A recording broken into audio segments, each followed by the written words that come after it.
என்னை பலரே படைக்கின்றேனே இந்த வேளை அடியேனே திரு சித்தம் போல ஆண்டு நடத்திடுவே அடியேனே திரு சித்தம் போல ஆண்டு நடத்திடுவே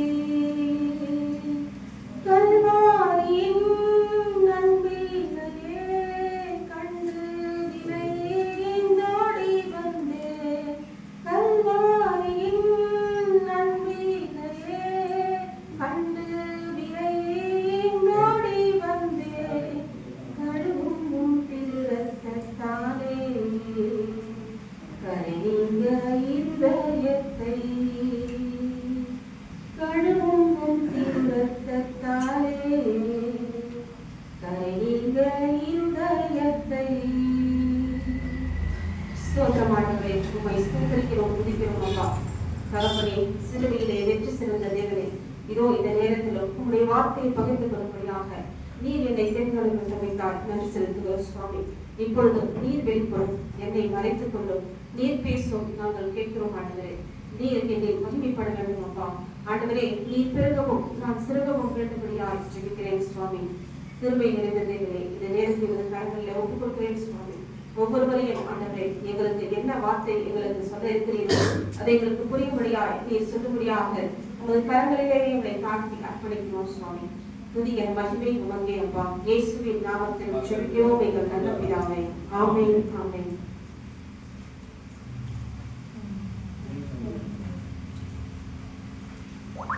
மத்தேயு 27ஆம் அதிகாரம் 46ஆம் வசனத்தை வாசிப்போம். 9ஆம் மணி நேரத்தில் இயேசு ஏழையை சமைத்தார். சபையில் இயேசு மிகுந்த சத்தத்தை கேட்டார். அதற்கு என் தேவனே ஏன் என்னை கைவிட்டீர் என்று அர்த்தமா? 9ஆம் மணி நேரத்தில் இயேசு ஏலி ஏலி லாமா சபக்தானி என்று மிகுந்த சத்தமிட்டு கூப்பிட்டார். அதற்கு என் தேவனே ஏன் என்னை கைவிட்டீர் என்று அர்த்தமாம். ஆண்டவர் பாருங்க, அங்கு வியாகுலப்படுகிறத நம்ம ரொம்ப நல்லா பார்க்க முடியுது. ஒரு பரிதவிப்பு, அந்த பிரிவை, அந்த கர்த்தருடைய முகம் அவருக்கு மறைக்கப்பட்ட போது அந்த பிரிவை தாங்கலாம் வேதனை உள்ளவராய் மகா சத்தமிட்டு அங்கு கூப்பிடுகிறதை நம்மால் பார்க்க முடியுது. அப்போ அவர் அந்த நேரத்துல ஏன் அவர் அந்த மாதிரி சத்தமிட்டு கூப்பிடுறாரு அப்படின்னு பார்த்தோம்னா, உலக பிரகாரமா நாம ஒருத்தரை பிரிச்சுட்டா கூட நம்மளால தாங்க முடியல. ஏன்னா ஆண்டவர் பாருங்க எத்தனையோ விஷயங்கள யோவான் எழுதின சுவிசேஷத்துல திருப்பி சொல்லுவோம்.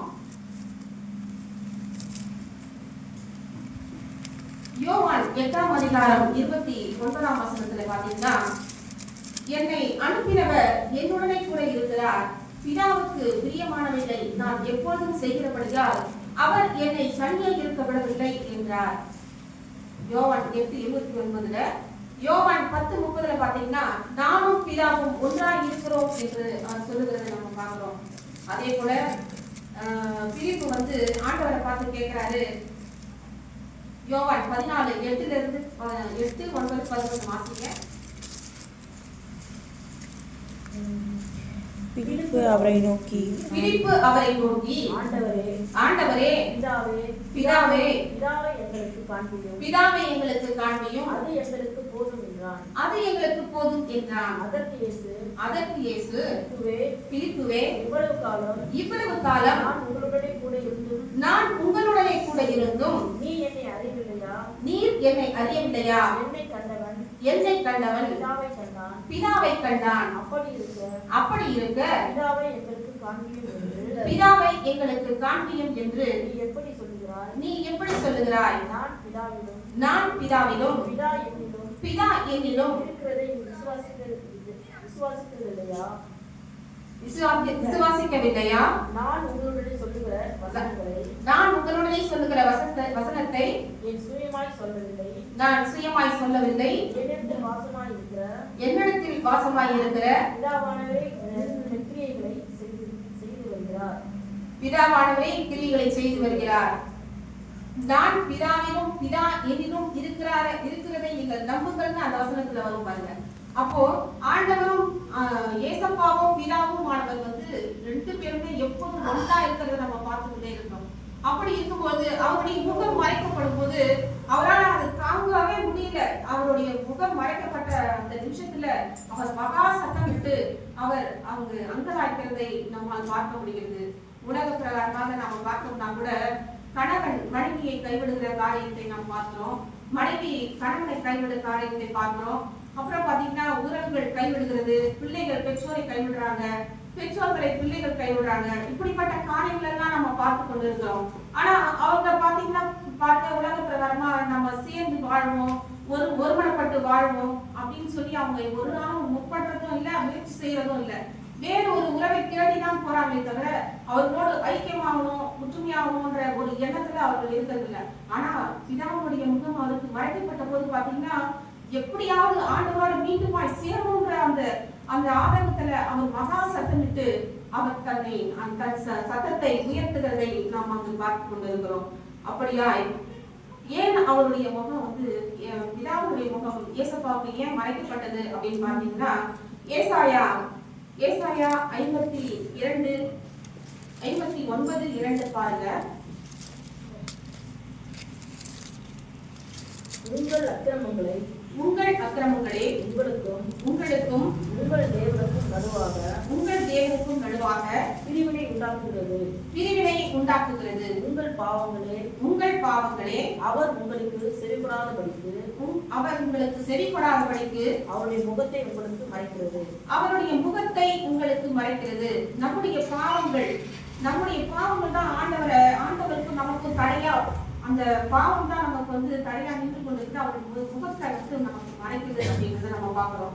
அப்படின்னா உலகத்துல இருக்கக்கூடிய எல்லா ஒட்டுமொத்த ஜனங்களுடைய பாவத்தையும் அவர் சுமந்து தீர்க்கிறவரா அங்க ஆண்டவர் வந்து நிற்கிறாரு, சிலுவையில தூக்கி கொண்டிருக்கிறாரு. அப்போ கடைசி மனுஷன் யார் பிறக்கிறான்னு நமக்கு தெரியாது.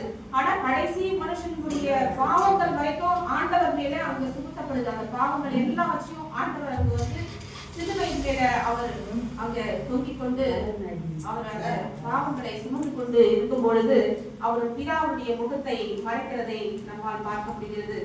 அப்போ நம்முடைய பாவங்கள் தான் பிதாவின் முகத்தை அவருக்கு மறைத்தது என்று பார்க்கிறோம். இப்பொழுதும் பிரியமான பிள்ளைகளே, நீங்க வந்து பாருங்க, பாவத்தின் பின்பாக ஓடிக்கொண்டிருக்கிற ஒருவருக்கும் கூட இந்த நாளிலே எச்சரிக்கை சத்தமாய் ஆண்டவர் உரைக்கிறது என்னன்னா, பாவத்தை விட்டு விலகி ஓடணும். ஆண்டவர் நமக்காக சிலுவையில பாடுபட்டு எத்தனை பாடுகளும் கஷ்டங்களும் ஆணிகள் கடாகப்பட்டும் 53வது ஏசாயா 53 வாசிப்போம். நம்முடைய அக்கிரமங்களுக்காக நம்முடைய படிங்க 53 வசனம் ஏசாயா 53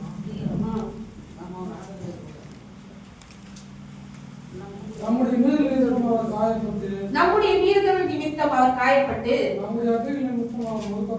நம்முடைய அக்கிரமங்கள் நிமித்தம் அவர் நொறுக்கப்பட்டார். நமக்கு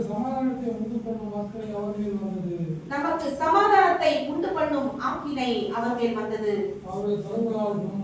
அவருடைய தழும்புகளால் குணமாகிறோம்.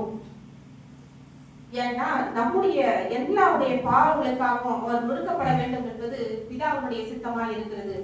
அவரை நொறுக்கப்படும்படியாக பிதா அங்கு வந்து ஒப்பு கொடுக்கப்படுகிறதை நாம் பார்க்கிறோம். அதனால பிதாவுடைய முகம் அவருக்கு மறைக்கப்பட்டு இருக்கிறது என்று ஆண்டவர் அந்த சிலுவையிலே தூக்கிக் கொண்டு பரிதவிப்போடு பிதாவை நோக்கி கூப்பிடுகிறதை நாம் பார்த்து கொண்டிருக்கிறோம். அதே போல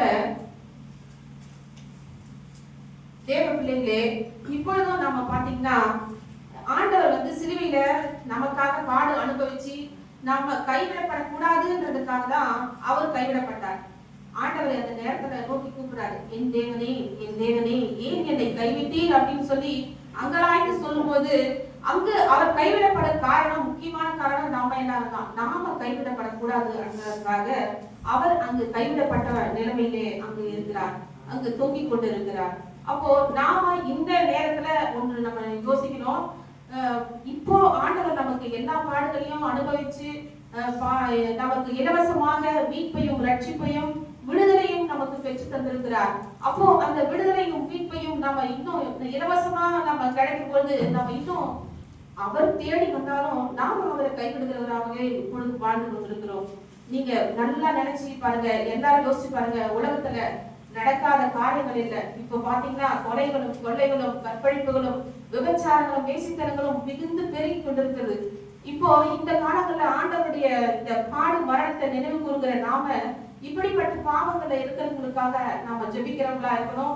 இப்படிப்பட்ட பாவ பழக்கங்கள்ல நம்மளுடைய பிள்ளைகள் போகாதபடிக்கு அவர்களை நம்ம விசேஷமா அவர்களை பாவங்கள்ல விழுந்து விடாதபடிக்கு அவர்களுக்காக ஜெபிக்கணும், அவர்களை நல்வழிப்படுத்தணும். நாமளும் சாட்சிகளா வாழணும்ன்றதை இந்த நாள்ல நாம அறிந்து கொள்ளுகிறவர்களாய் இப்பொழுதும் அழைக்கப்படுகிறோம். அப்பொழுதும் ஆண்டவர் நம்முடைய பிள்ளைகளை ஆசீர்வதிப்பார். அதே போல பாத்தீங்கன்னா இப்போ இன்னொரு காலம் வரப்போகுது. என்னன்னா கிருபையின் காலம் முடிஞ்சு மகா உபத்திரவத்தின் காலம் ஒன்று வரப்போகுது. அப்போ நீங்க கேள்விப்பட்டிருப்பீங்க, ரகசிய வருகை அப்படின்ற ஒரு ரகசிய வருகைன்னு நம்ம வேதத்துல எழுதப்பட்டிருக்கிறது. ஒருவன் எதிரம் அழைத்து கொண்டிருப்பான், ஒருவன் ஏற்றுக்கொள்ளப்படுவான், ஒருவன் கைவிடப்படுவான் அப்படின்னு சொல்லி வசனங்கள்லாம் இருக்கு பாத்தீங்களா.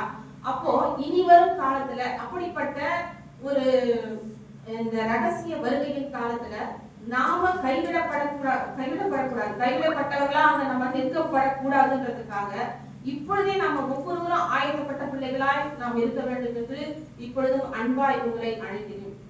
அதே போல எல்லா காலத்திலையும் பாருங்க, ஆண்டவர் ரொம்பவும் அன்புள்ளவராக தான் இருக்கிறாரு. அவர் தான் நம்மளை தேடி தேடி வராரு. நாம பாவிகளா இருக்கும் பொழுது அவர் தேடி வந்தாரு. நாம எவ்வளவு தூரம் போனாலும் அவர் கிட்ட வராரு. இந்த இனி வரும் காலம் செல்லாது. ஏன்னா எச்சரிப்பின் செய்தி நம்ம கேட்டுக்கொண்டே இருக்கிறோம்.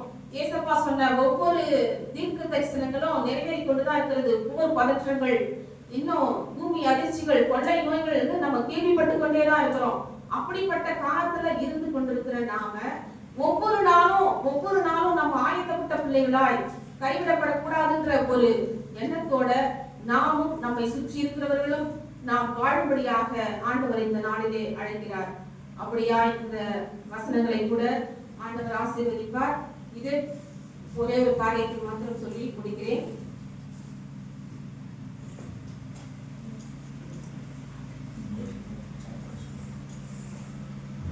பாவம் அறியாதவர் நமக்காக பாவமானார் என்று 2 கொரிந்தியர் 5:21 போடப்பட்டிருக்கிறது.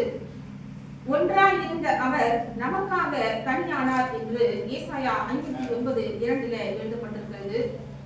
அருகில் இருந்த அவர் நமக்காக தூரமானார் என்று சங்கீதம் 22:11 எழுதப்பட்டிருக்கிறது. நம்மை பிதாவிடம் சேர்க்கும்படியாக இயேசு தூரமானார்.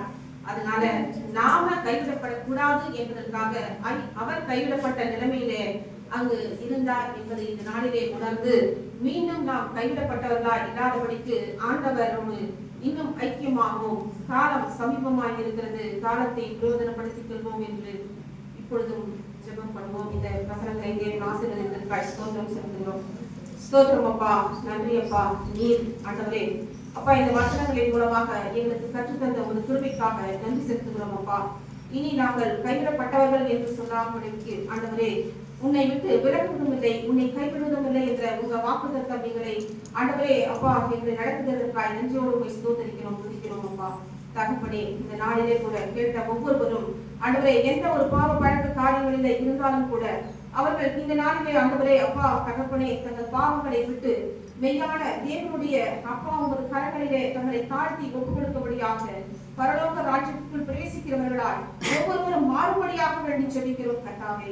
ஆண்டவரே அப்பா மண்டையிலே இன்னும் கிட்டிச் செல்லும் பாக்கியத்தை காரும் ஆண்டவரே. இப்பொழுதும் ஆண்டவரே சபையில் இருக்கிற ஒவ்வொருவரும் கூட இன்னும் ஆவிக்குரிய ஜீவித்தில் பூரணப்படவும் ஆண்டவரே அப்பா ஒரு வருகையிலே ஆண்டவரே அப்பா எங்களை நினைத்தருளும்படியாக வேண்டி ஜெபிக்கிறோம் கர்த்தாவே. நீர் ஆண்டவரே எங்களுக்காய்ப்பட்ட பாடுகளை இலவசமாய் பெற்றுக்கொண்டோம் என்று நாங்கள் அசட்டை பண்ணாதபடி கர்த்தாவே எங்களை இன்னும் அதிகமாய் ஆண்டவரே வாஞ்சியோடு உங்கள் காலத்திலே விட்டுச் செல்லும் வாக்கியத்தை தரும்படியாக ஜெபிக்கிறோம் சுவாமி. எங்கள் பிள்ளைகளை எல்லாம் நீங்க ஆசீர்வதிங்க, அவர்கள் பாவ பழக்கங்களிலே விழுந்து விடாதபடிக்கு ஆண்டவரே அப்பா ஒவ்வொருவரையும் காப்பாற்றும்படியாக வேண்டி ஜெபிக்கிறோம் சுவாமி கர்த்தாவே. நீர் அப்படியே செய்து உங்க நாமத்தை மகிமைப்படுத்துவதற்காக நன்றியோடு போய் ஸ்தோத்திரிக்கிறோம், துதிக்கிறோம் சுவாமி. துதி கன மகிமையாகவும் ஒருவருக்கே செலுத்துகிறோம். இந்த நேரத்துல இந்த வாய்ப்பை தந்த ஆண்டவருக்கும் இந்த போதகர் ஐயா போதகர் அவர்களுக்கும் சபையார் அனைவருக்கும் என் மனமார்ந்த நன்றிகளை ஸ்தோத்திரங்களை